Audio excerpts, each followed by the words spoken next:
Oh, lincin juga. Ha? Lincin juga. Pakai kain pun lincin juga. Lendir dia.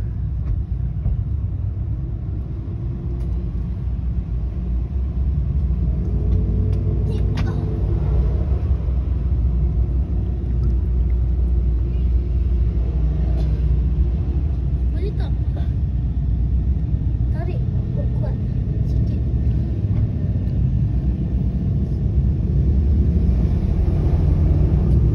Aduh, Dapat. tak boleh.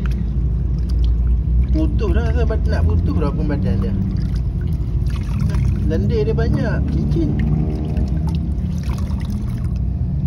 Oh, dia betul-betul melekat kat situ. Macam mana boleh melekat ni? No, badan kalau tarik mau putus ni. Oi. Nak pegang dengan tangan lagi tak boleh, lincin.